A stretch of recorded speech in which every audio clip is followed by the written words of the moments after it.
Every single person in the world thinks they're an outsider because they have some illusion that other people have this nice, simple, perfect group support thing going on, and they're not getting it. But the reality is that this perfect support illusion is infancy, because that's when our brain is wired. So when you're an infant and you can't support yourself and everyone supports you, and then life is nothing but losing that support and having to do more of your own support. And then we dream of recreating it. We think other people have it, and we even think animals have it, but animals have tons of conflict in their groups. So this is an illusion. And like you said, we have to weave together that illusion in order to feel it. And when you said, I've wrote down so many things you said, so you said that we can collect it in small pieces, and that's a perfect description of what I said in my book. However, I have to add something to that. There is a very popular YouTuber, Daily Roz, I think he's called. It's not Roz, that's the one I listen to, Daily Cause. He talks about not having he let go of his real life friends and focused on internet friends. And a lot of young people, including young people I know, are watching that show. And that's not really healthy if young people only have internet friends. So we're all challenged to make a melange, a mixture of like Yes. internet friends and real life experiences. But those real life experiences include your aunties that you have a history with, and they know your history. So they're very meaningful to you. So even if the conversation is limited, it still triggers the old pathways that give you the sense of identity of who you are. And what I, in my old age, I think like you, my old neural pathways are not as strong as they were. And so I need to reactivate them to remember who I am in a way. For me, it was never negative, something negative. They simply I was not interested in them at all It was, because they were not important for me. And anyway, it's sometimes it's good to speak to people that they are not important for you. yes, yes. And that gives you practice so that you don't have this sense that your whole future depends on this conversation. And that's something, again, that we create inside of us. When people fear having a social interaction, it's because they're imagining the consequence of it going wrong. But really, you could tell yourself, if it goes wrong, then there's a thousand other conversations that I could have. So my future does not depend on this conversation, right? Yes. Yes, exactly. Yeah. And now small talk for me is almost automatic. I don't have to work on it more. Oh, very good. Well, so one thing you could help people understand. So when you were growing up in the Soviet Union, so what was the consequence of saying something that was politically incorrect? What could happen to you if you said what? It was the late Soviet, it was not the time of Stalin. Nobody will put you in jail, but for sure, Excuse me, wait, let me just clarify, because you said it quickly. You said it was not the time of Stalin and no one yes, could put you in jail. Okay, just repeating. but, yes, sure, but if you say what you want, you cannot have a good job, good, decent job. You cannot be at the university. You can, you will be total outsider. Yep, and that's sort of like in the United States, sort of what we're having now.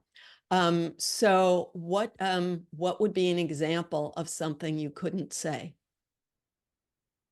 No, I I cannot believe that you have the same in our US now. It's Yeah. Okay, anyway, it's okay. That's I think anyway it was worse. yeah, okay, okay. Okay. Because sometimes you can get to jail if somebody don't like you too much. It depends what do you permit. You cannot criticize Communist Party, for example. It's something, or leaders. Yeah. Yeah. Okay. Yeah, I understand what you're saying. Yes. Um, uh, in the United States, there are, we hear a lot of criticism, but the bottom line is that there's some things you can criticize, but other things you can't criticize. Not only can't you criticize them, you can't even disagree with them.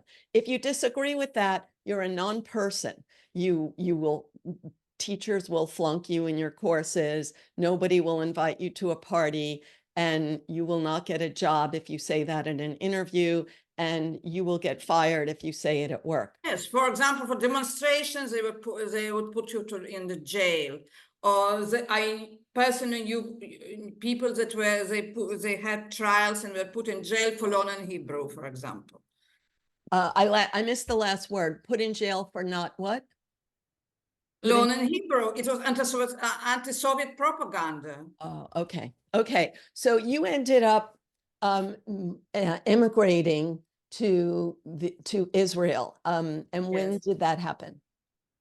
In 88, because there was a break when they were permitted for Jews to leave the Soviet Union, because in 70s there were option to leave the Soviet Union, and when they started the Afghanian war, they stopped. It was a relationship with the Western country were spoiled, and they stopped the immigration.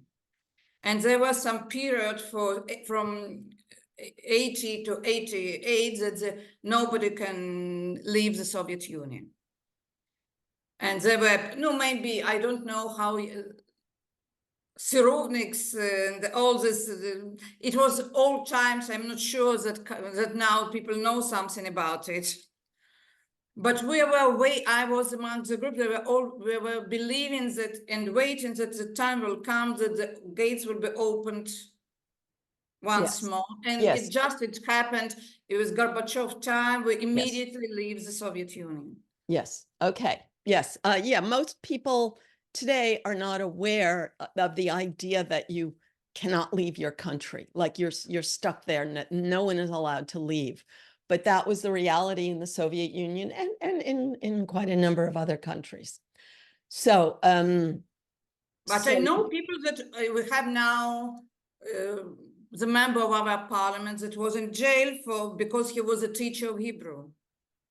yes, yes, exactly. So just speaking Hebrew could get you jailed. And that was Not speaking, to teach in to something. It teach it. was as a political activity. Oh, okay. Got it. Got it. So, I was interested, you told me, so after you read my book, you had to decide what would be the 45-day project that you wanted to take on and what would be the new neural pathway that you wanted to build. And so what did you decide? I decided that it was a hard period in my life, and I had some problems with relationship, and I felt very lonely, and suddenly I understand that it's much easier to improve oxytocin level. It's not for looking for some deep relationship. It can I have just make more problems for me, that I can try to do the same if I we socializing with different people. That's right. Yes. Yes. Okay. Very good. Yeah. And that's what I forgot to make the final point before. What this popular YouTube influencer, Daily Cost, he was telling kids, because a lot of kids listen to it, that you could let go of your real life friends and just have internet friends. So I just wanted to emphasize that I was not saying that, but what she's saying is that you can have a lot of smaller relationships rather Yes, than having just one big relationship. And that's especially useful when you lose a big relationship, either through a breakup or a death.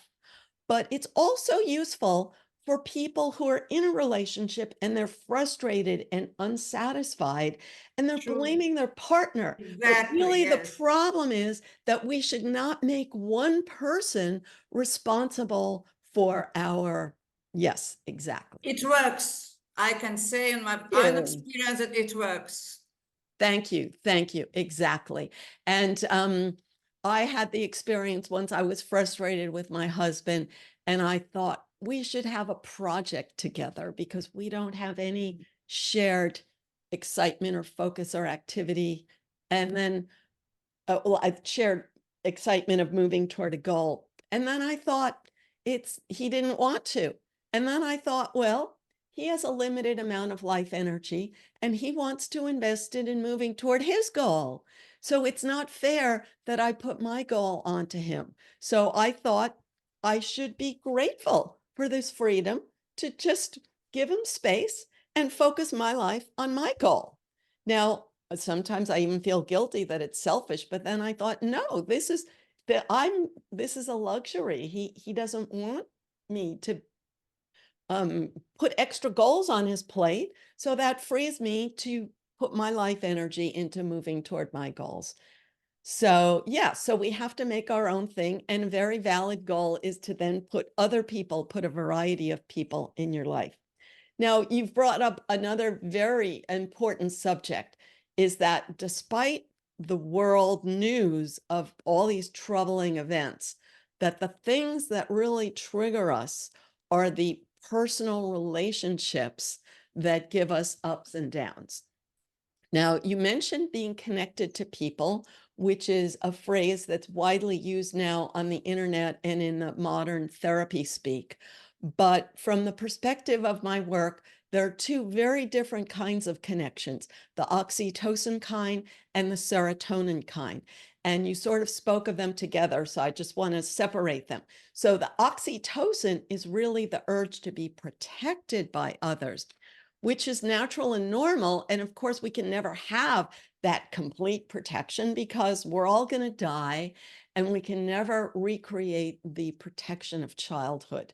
So we all have incomplete satisfaction of that need. Now, then there's the serotonin urge to be respected by others and to be special. And we can never really meet that because we live in a world where 8 billion other people want to be special as much as we do. So that's why we have all this energy putting into questing after that goal, because our food is easily available. So all the extra energy, we're trying to get specialness and protection and can't really get it. So that's that unfulfilled feeling that everyone has. And when you live in a war zone, even a double war zone in your mind, that you still, the most frustrating things are in this personal domain. The bad feelings we have in life that in some way we try to explain them by the world at large. And in other ways, we take responsibility for knowing that they come from our interpersonal frustrations. And so I thought you did a really good job of acknowledging your interpersonal frustrations instead of blaming your feelings on what's going on in the world. So I'm just giving you credit for that, as hard as that is to do. But when during the war, it's much easier. Oh, Yes, because the people are instinctively are collecting together and feeling, and it's feeling together. We know we have on everywhere, it's transparency. We are together and we should win together. We're oh, I one see. people. Oh, I see. Where people, it's everywhere, and it Okay. also people are more emotional, more open, and try to help Yeah. each other. And it's also in Ukraine, and also I know in Israel. Okay, I see what you're saying. Yes. So this is the oxytocin of a common enemy. And this Yes, for is sure. what really It's drives very you. strong. It's very, very strong. Yes. And When this you is have to what protect your, drives. when the feelings that you need, that you have an enemy, and then you have to protect your own, as everybody have something in common. And even also in Israel, also in Ukraine, it's not homogeneous society. We have a different groups and we are fighting with each other. But there is something that is common to everybody, and it unites the people, and it's Yes, yes. And this is what drives human history, is that people have conflict. And whenever you have a common enemy, then you let go of the conflict between you and the people around you and focus on the common enemy so you feel more bonded with the people around you. However, it's also frustrating because then you're forced to go along with that. Like you're you are forced. not forced. You are not forced at all. Oh, so you're forced. It's totally natural. Okay, but what if let's say you're invited to a dinner and everyone's talking about the common enemy, and you sit there and you say, hey, can't we talk about something else? Then what would happen? It's permitted to do it all the Yeah. time because Oh, it's okay. frustrating. Okay. If we receive it, we not have to talk to. It's everybody understands. Everybody from time to time feel it. It's also natural. Okay. Yeah. Yeah. So you said something else to me that was so interesting. So when you watch the news about the war in Ukraine, that you see places that you grew up in. So tell us what It that. was totally shocking. Why? Because I was so occupied with my life and was not interested in things that's happening in Ukraine. We have I have my stepdaughter and in Ukraine, we are very close to her, and when we have more relatives, but we're interested in Ukraine just because we have relatives there. But when I saw suddenly on all television, CNN, our news, all world news, I'm from Kharkov. I don't. Once nobody knew it. It's a city, prosperous city with a lot of universities, technology, IT, hipster. But it's not the place that was so much interested in. It suddenly we saw I saw it on TV, and saw my university that was bombed. I saw the villages near cities that I was spending my summer vacation. It's some boring places that were connected to my childhood. And suddenly it is a battlefield. It's something you Yeah. can't Yeah. imagine it. Yeah. So